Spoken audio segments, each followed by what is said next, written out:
The morning sun hadn't fully climbed above the tree line when I pulled up to the garage. Dew still clung to the blades of grass along the driveway, and the quiet hum of early birds filled the air like a soundtrack to a normal suburban morning. At least, it would have been normal if it weren't for the sinking feeling in my chest as I turned the key in the lock. The kind of sinking feeling you get when you know something isn't right, but you can't quite put your finger on it. The garage door didn't move. At first, I thought the opener had died, but then I noticed the telltale signs.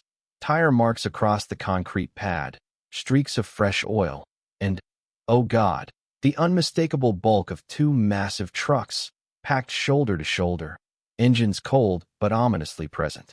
I froze for a moment, the morning chill crawling down my spine. What the hell? I muttered under my breath.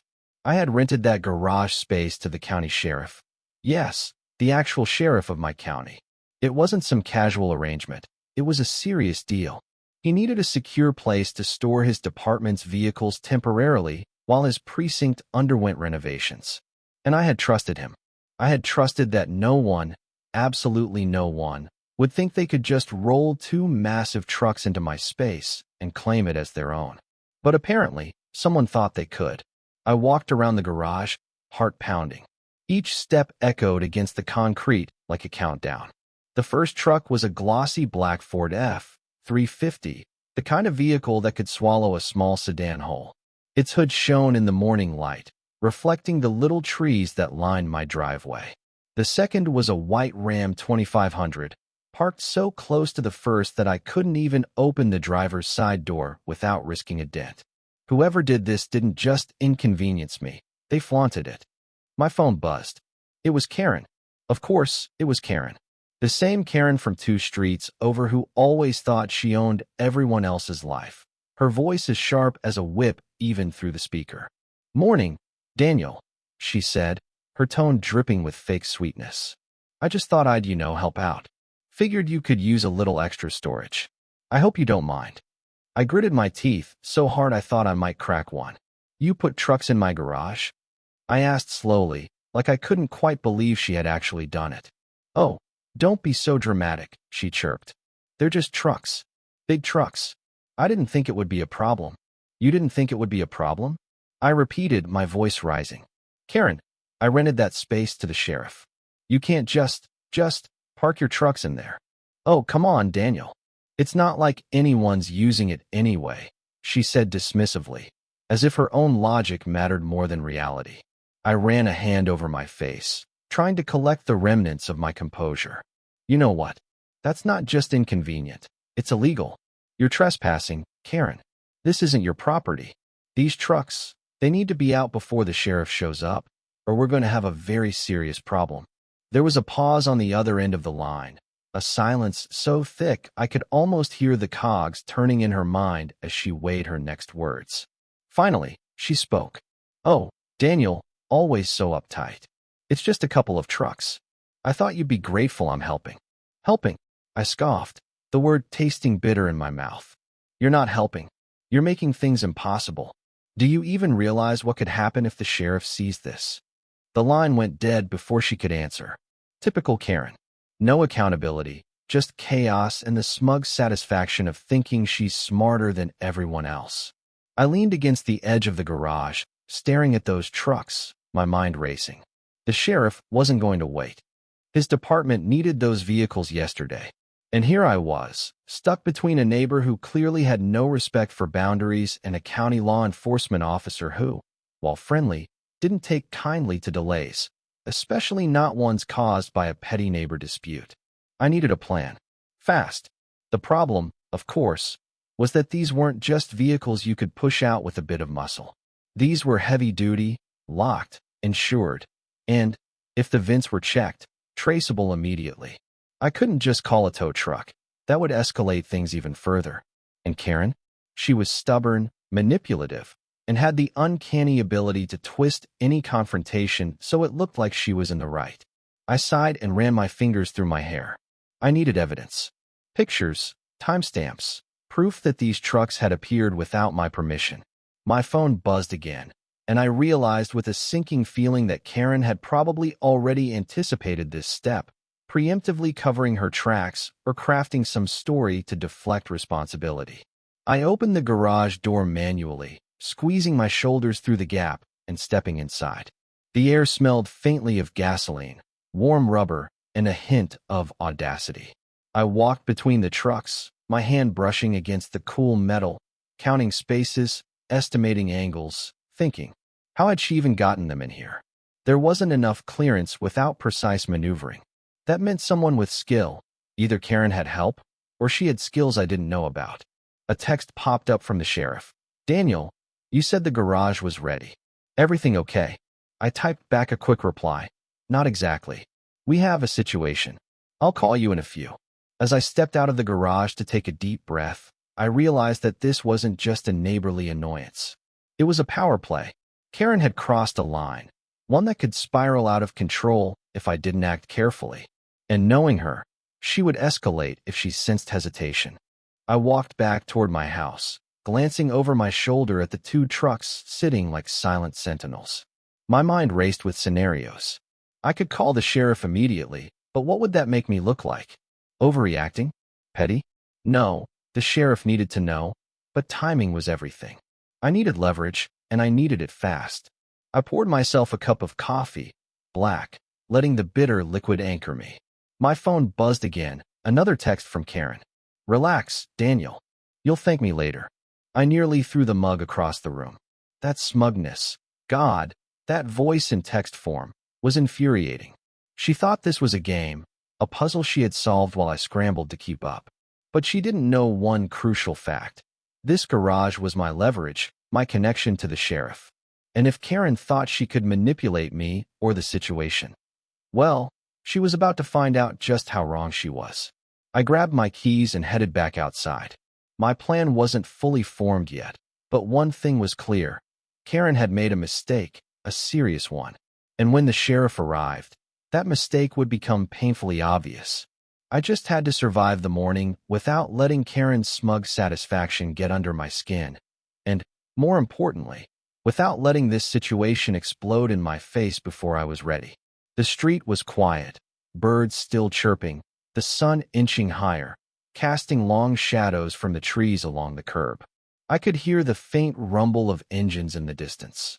Not the trucks, thankfully, but a reminder that the world outside my little property had its own rhythms, indifferent to my neighborly drama. I took a deep breath, hands on my hips, staring at those two vehicles like a general sizing up an enemy position. And I realized something else. This was just the beginning. Karen wasn't done. Not by a long shot. She was always looking for an opening, always testing boundaries.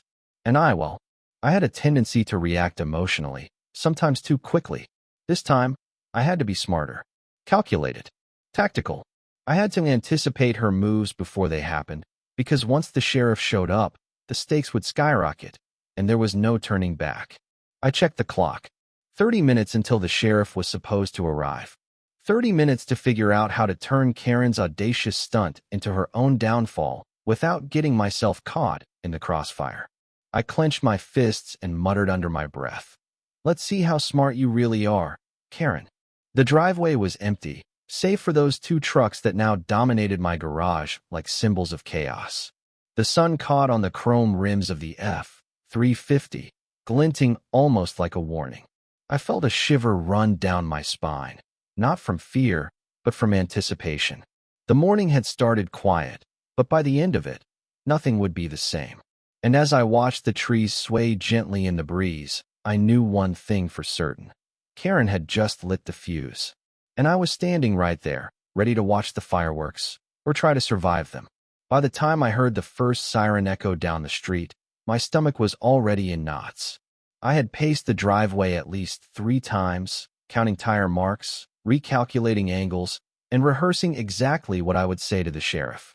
Karen, of course, had vanished into the shadows of her own house, probably watching from behind a curtain with that self-satisfied smirk plastered on her face. The sheriff's black SUV rolled up, lights off for now, and I waved him down. Deputy Allen was with him, a young guy with a perpetual rookie nervousness that made me almost smile despite the tension. "Daniel," Sheriff McCall said, stepping out of the vehicle. He was in his late 50s, tall, broad-shouldered, with that kind of authority that made everyone automatically straighten their backs. His uniform was crisp, his badge catching the morning sun. "You said the garage was ready?" I swallowed and gestured toward the open garage. "Sheriff, there's a problem." He frowned, eyes narrowing as he followed my gaze to the two trucks sitting like unwelcome guests. The Ram and the Ford F-350 gleamed in the sunlight, impossible to ignore. "Whose trucks are these?" he asked, tone calm but sharp. I exhaled slowly. "Not mine. A neighbor, Karen Matthews, just decided to fill the garage with them. Without asking. I know it's hard to believe, but..." Sheriff McCall's gaze moved over the vehicles, taking in the size, the placement, the audacity of someone just parking massive trucks in a space that wasn't theirs. "You're serious?" "Completely serious," I said, my voice tight. "I didn't give her permission. I've got the rental agreement, timestamps, photos. I can show you everything." Deputy Allen scribbled in his notebook, trying not to fidget. I could see his unease. He was probably thinking, this is going to be a long day. Sheriff McCall shook his head slowly, a mixture of disbelief and irritation crossing his face. "This is unusual. Who does something like this?" "Karen," I muttered. "She does." The sheriff gave me a look that said he understood all too well. Karen Matthews wasn't just any neighbor. She was the neighbor. Everyone in town knew her. Overbearing, loud, insistent, with a sense of entitlement that bordered on criminal sometimes. And she loved testing boundaries, just to see if anyone would call her out. "Okay," he said finally, rubbing the bridge of his nose. "Here's what we're going to do. You stay out of the way. We'll handle it." I nodded, though a part of me wanted to argue. I wanted control. I wanted to move those trucks before Karen could even blink. But the sheriff was calm, calculated, and I had learned early in life that when someone like him took the wheel, it was better to let them drive. As we watched, the garage door opened slightly from the inside. Karen stepped out, sunglasses perched on her nose, arms crossed. Her son, a lanky 17-year-old named Brandon, followed close behind, carrying a coffee cup like it was a prop in this theater of chaos. "Morning, Sheriff," she said, her voice saccharine sweet. "I didn't realize you'd be here so early." Sheriff McCall didn't rise to her charm. He tilted his head, looking at her like a man evaluating a problem that needed immediate solving. "Morning, Karen. Can you tell me why there are two trucks in this garage without the owner's permission?" Karen blinked, feigning innocence. "Oh, these? I was just helping. Daniel said he had space, so I figured, why not use it? For storage. Temporary, of course." I felt my jaw tighten. "Temporary," she said, like she had some moral claim to my property. "Temporary doesn't matter," the sheriff said, voice firm. "This is private property. He rents this space legally. You have no right to park anything here without his consent." Karen's lips pressed into a thin line, a flicker of frustration crossing her otherwise controlled face. "I didn't mean any harm," she said. "I just thought it would be easier for everyone." Sheriff McCall stepped closer, his presence radiating authority. "Karen, this isn't a negotiation. Those trucks need to come out, now, or you're looking at trespassing charges." Her son Brandon muttered something under his breath, and I caught it. "She's going to fight this." I glanced at the sheriff, wondering if he caught it too. He did. His eyes didn't flinch. "Do you have a problem, young man?" he asked, voice low and commanding. "No, sir," Brandon stammered, straightening. "Good," the sheriff said, "because we're going to resolve this before it escalates. Mr. Daniel, can you show me the keys to the garage?" I handed him the keys, shaking slightly. I wasn't shaking because of fear. I was shaking because of adrenaline. The energy of this confrontation, the audacity of Karen, the looming presence of law enforcement, it all coalesced into this electric, nerve-wracking tension. The sheriff opened the garage carefully, stepping inside first to assess the trucks. Deputy Allen followed, checking the license plates and the paperwork. Karen hovered near the doorway, hands on her hips, clearly calculating her next move. "This," the sheriff said finally, pointing to the black Ford F-350, "is going to be an issue. These are department vehicles, yes? But they're stored here for a reason. We can't have them compromised. They're fine, Karen said quickly. I can move them if... No, the sheriff interrupted, voice calm but unmistakably final. You will not touch these vehicles until we do. Daniel, you did the right thing calling us. This isn't just about property, it's about accountability. Karen's jaw tightened. Accountability? I was helping. Helping, the sheriff said slowly, emphasizing the word like it tasted bitter. By trespassing. I couldn't help but let out a small laugh, half from relief and half from disbelief. Finally, someone else was putting words to what I had been screaming in my head since I discovered the trucks. Karen's face flushed. I don't understand why you're making such a big deal about. Because this, the sheriff said, waving a hand at the trucks, is illegal. And because if something happens to these vehicles while they're here, you, Karen Matthews, will be responsible. Do you understand? Her son Brandon muttered another under-the-breath comment. Something about crazy neighbors and overreactions. I ignored it, focusing on the sheriff and the gravity of the situation. The sheriff called in Deputy Allen. We're going to document everything. Photos, Vince, timestamps. If she refuses to cooperate, we'll file trespassing charges. And if necessary, we'll arrange a tow. But I'd prefer to resolve this without further escalation. Karen's smirk faltered slightly, replaced by the kind of defensive tension you see when someone realizes they've underestimated the situation. She tried to muster charm, but even she couldn't overcome the clear, unwavering authority of the sheriff. I stepped closer to the garage, keeping my distance from Karen, feeling the adrenaline still coursing through my veins. Sheriff, I didn't want this to escalate, I said, voice low. You did the right thing, he replied. Sometimes, Daniel, escalation is unavoidable. Some people need boundaries drawn in concrete. He glanced at Karen, expression hardening. This is one of those times. Karen opened her mouth to argue, but the sheriff cut her off. Step back. Let's see this through. Daniel, I'll handle this. You stay out of the way. As I retreated a few feet, I watched Karen's frustration mount visibly. She clenched her fists, muttered something under her breath, and glared at the trucks as if willing them to move themselves. Brandon stood beside her, clearly torn between siding with his mother and understanding the seriousness of the situation. The sheriff stepped up to the first truck, carefully inspecting it. I could hear him speaking into his radio, calling in the details, while Deputy Allen took photos from multiple angles. Karen hovered near the garage entrance, her confidence waning, but her pride still holding strong. Daniel, the sheriff said quietly, glancing at me, don't worry. We'll get this sorted. But be ready for a fight. She's stubborn, and she's going to push. I nodded, heart pounding, knowing he was right. Karen wouldn't back down easily, not when she thought she had some kind of moral high ground. And in that moment, I realized something. This wasn't just about trucks or a garage. It was about respect, boundaries, and finally standing up to someone who had trampled them for too long. The air was thick with tension, every second stretching longer than the last. Karen shifted her weight from one foot to the other, watching the sheriff, calculating, planning her next move. I could see it in her eyes, the mix of anger, frustration, and determination. She wasn't done, and neither was this morning.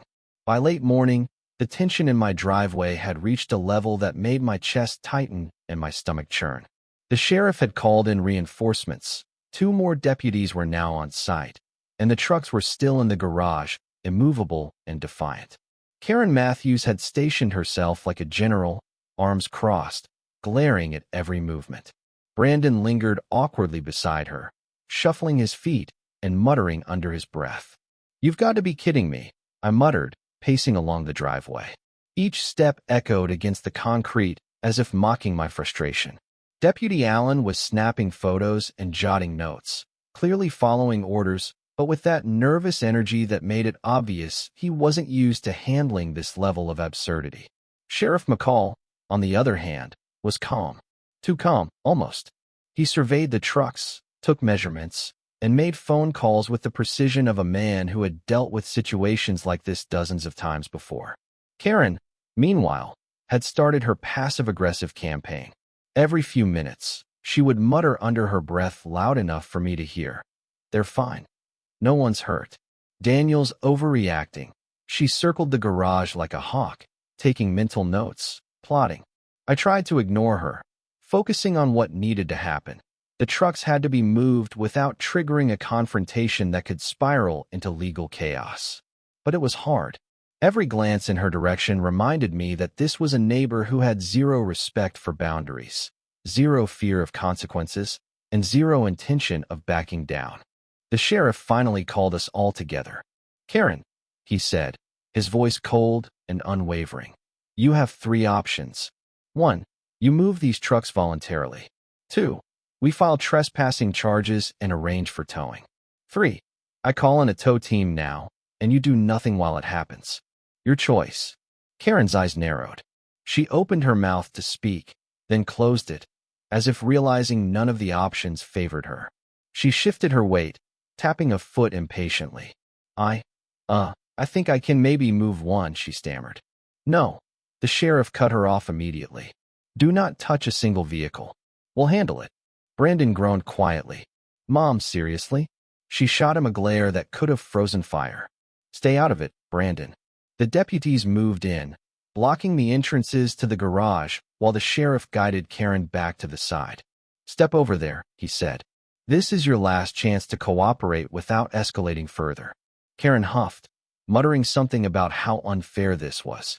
I felt a surge of adrenaline, a mix of relief and lingering anger. Relief that the sheriff was handling it. Anger because Karen had even forced this situation into reality. And then it happened. One of the deputies attempted to open the garage, trying to maneuver the black Ford F-351. The tires groaned against the concrete as the massive truck began to inch forward, but not before Karen stepped closer, waving her arms. "Stop. You can't just—" "Karen," the sheriff barked, his tone sharp enough to make her flinch. "Step aside. Now." She paused, calculating, then finally stepped back, but not without muttering under her breath about overreach and police bullying. The truck moved slowly, the rumble of the engine filling the quiet neighborhood. The tension was almost tangible, like the air itself was thickening, waiting for a spark to ignite it. As the first truck inched out, Karen's frustration escalated into outright fury. She stepped closer again, pointing at the second truck. "You can't take this one," she shouted. Deputy Allen glanced at the sheriff nervously. "Sir, she might. I don't know." The sheriff didn't hesitate. "Step back, Karen. You're done here." The white Ram 2500 rolled next, the engine growling as it moved. Karen's voice rose, shrill and panicked. "This is my property too. You're ruining everything." I stepped forward instinctively. "Karen, it's not yours. You don't own a thing in that garage." Her glare sliced across me like a blade. "How dare you?" she screamed, voice cracking under the weight of her frustration. Before she could finish, the sheriff intervened, placing a firm hand on her shoulder. "Ma'am, you are trespassing. Step aside. Now." Karen spun around, pushing him lightly, not enough to knock him off balance, but enough to send a message. "You can't do this." "Step back, Karen," I shouted. "Just let them handle it." For a moment, the entire driveway was frozen. Karen, me, Brandon, the deputies, the trucks. And then the inevitable happened. Karen's balance shifted, and she stumbled slightly, flailing her arms. Brandon rushed to steady her, muttering, "Mom, watch it." I exhaled sharply, a mix of tension and anticipation. This was the moment everything had been building toward. Karen had overplayed her hand, and the sheriff had maintained control. The trucks finally cleared the garage, rolling down the driveway one by one, headlights catching the morning sun. Karen's face was a storm of anger and disbelief. She had lost, and she knew it. Sheriff McCall turned to me. "Daniel, you did the right thing. She's pushed her luck, and now it's documented. No harm to the vehicles. No escalation beyond her own doing. This is exactly what accountability looks like." I nodded, heart pounding, adrenaline still coursing through my veins. Relief washed over me in a wave, followed immediately by lingering frustration at Karen's audacity. Karen, however, wasn't finished. She muttered something about lawyers and lawsuits, stormed back to her house, slamming the door. Brandon lingered at the edge of the driveway, looking guilty and embarrassed, then followed her inside. I turned to the sheriff. Thank you, really. I didn't want to make it personal, but he waved me off. This isn't personal, Daniel. It's property, law, and respect. You held your ground. That matters more than you think. Deputy Allen snapped a few final photos, then turned to me. You were right to call us. Could have gone sideways real fast. I let out a shaky laugh. Yeah, Karen has a talent for that. The sheriff clapped a hand on my shoulder. She'll think twice next time. Or maybe 3 times. Either way, boundaries have been set. I looked at the driveway, now empty except for my own truck and the cleared garage. Sunlight spilled across the concrete, warm and calming after the tension of the last hour. It was over, at least for now. And yet, I couldn't shake the feeling that Karen wasn't done.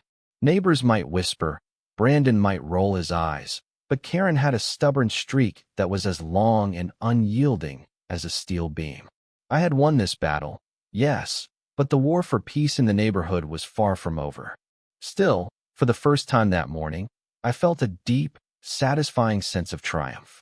I had faced chaos, frustration, and the audacity of a neighbor with no respect for boundaries, and I had stood firm. With the sheriff and his deputies handling the trucks, and Karen temporarily silenced, I finally allowed myself to breathe. The adrenaline faded, replaced by exhaustion and an odd sense of pride. I had survived Karen's stunt, protected my property, and reinforced the idea that boundaries, legal, personal, and moral, were not to be crossed without consequences. As the sheriff packed up, giving me a reassuring nod, I realized that the day had changed me, too. No longer would I hesitate or second-guess my instincts when someone like Karen tried to manipulate the situation. No longer would I let audacity go unchecked. The trucks were gone, the garage was safe, and for the moment, the neighborhood was silent except for the distant hum of traffic and the gentle rustle of trees. Victory, it seemed, was sometimes quiet, almost unassuming, but no less powerful for it. I glanced at my driveway, imagining Karen peeking through her blinds, plotting her next move. Let her. I was ready. I had survived this storm, and the next one, whenever it came, would find me just as prepared, just as unyielding. The morning that had started with tension, confusion, and frustration had transformed into clarity, order, and a small but significant triumph. And while Karen might never admit defeat, the truth was clear. This time, justice, boundaries, and common sense had prevailed. By the time the sheriff and his deputies left, the driveway was quiet, almost eerily so. The trucks were gone. Karen had retreated behind her tall, manicured hedges, and Brandon's footsteps faded from the porch. The air felt different now, lighter, yet tinged with the residue of tension that had hung over the neighborhood all morning. I leaned against the edge of my garage, watching the sunlight glint off the freshly cleared concrete. My hands still shook slightly from the adrenaline, but it wasn't fear anymore. It was a kind of satisfaction that comes from standing your ground, from seeing chaos tamed not by luck, but by strategy and patience. I opened the garage door fully and stepped inside. The air smelled faintly of gasoline and metal, a reminder of the battle just fought and won. I ran my fingers along the concrete, imagining the trucks had never been there, the garage just as I had left it when I rented it to the sheriff. But the memory of their audacity lingered, a lesson etched into the space itself.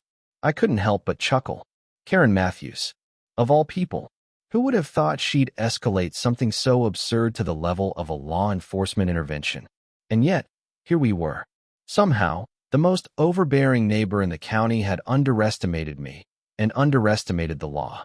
I grabbed my phone and called the sheriff. "Morning, Sheriff McCall," I said when he answered, voice lighter now.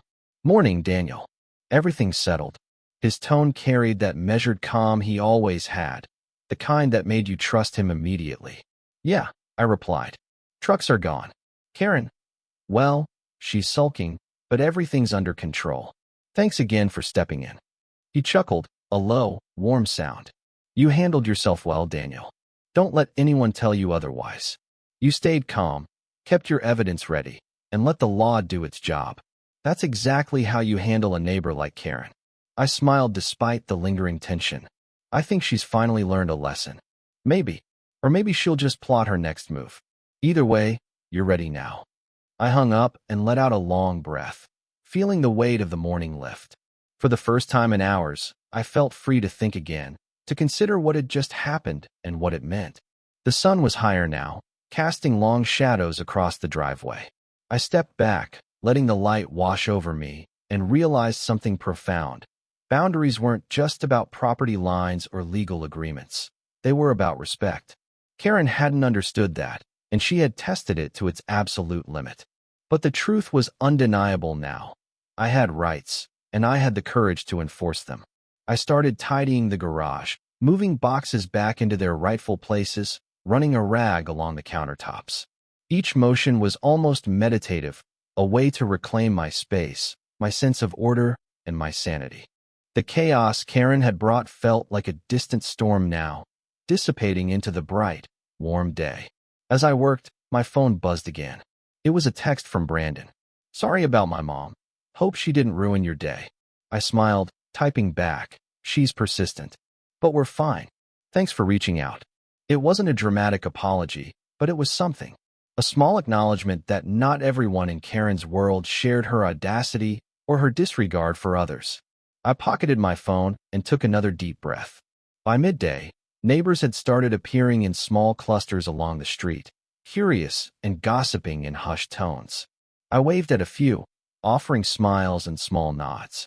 Word traveled fast in our part of town, and by now, everyone knew about the two-truck incident. Some faces reflected sympathy, others relief that they weren't the ones dealing with Karen today, and a few carried that smug, "I knew she'd cause trouble" look. I ignored them all, focusing on the simple pleasure of normalcy returning. The sheriff had left his number with me, just in case, but I felt confident now. I knew I could handle Karen without immediate escalation if she tried again, and that knowledge brought a sense of peace I hadn't expected. I even felt a little proud that I had maintained composure, defended my property, and relied on the law without letting emotion dictate the outcome. Later, I walked to the mailbox and noticed a letter sitting on top, its official envelope glinting in the sun. It was from the county, a notice confirming the rental agreement with the sheriff's department, a reminder of the legal protections I had in place. I held it in my hand, feeling the weight of authority and security. Karen couldn't touch this. Not today, not ever.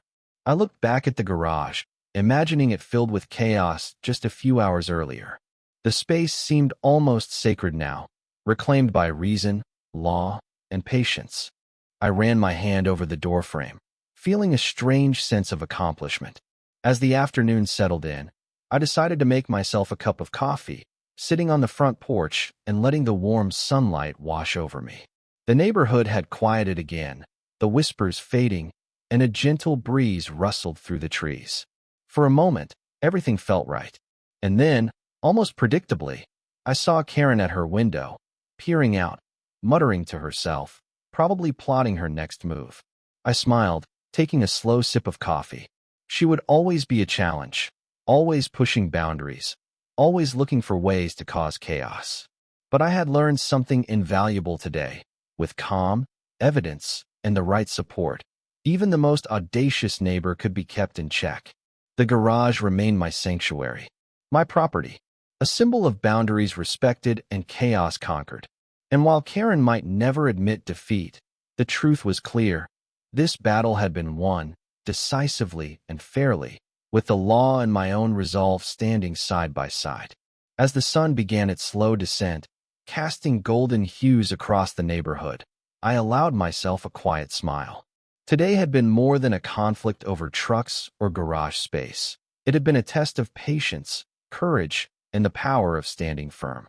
And I had passed, perhaps against the odds, but with dignity intact. The morning had started with frustration, fear, and uncertainty. The day had ended with relief, triumph, and a clear sense of justice. And as I watched the sun sink behind the trees, I realized that some victories weren't just about winning. They were about learning, growing, and finally asserting your right to be respected. Karen Matthews might return with another stunt tomorrow, or next week, or next month. But I would be ready. Because today had taught me that boundaries could be defended, that audacity could be countered, and that standing firm, even when it's uncomfortable, was always worth it. I took one last look at the garage before heading inside. The driveway was empty, the chaos gone, and the day ahead was mine to reclaim. The trucks were gone. Karen was temporarily silenced. And for the first time in hours, the world felt calm, ordered, and just. It was more than a resolution. It was a lesson in perseverance, in courage, and in the quiet power of standing up for what was right. And I knew, deep down, that whatever Karen tried next, I would face it with the same calm, the same evidence, and the same unwavering sense that boundaries, once set, were not to be crossed. The garage door closed behind me, the click of the lock echoing like a punctuation mark on the chaos of the morning. And with that, the story ended, at least for now. If you enjoyed this intense story, smash that like button and subscribe for more gripping, cinematic tales. Don't forget to hit the bell so you never miss the next thriller. Your support keeps these stories coming.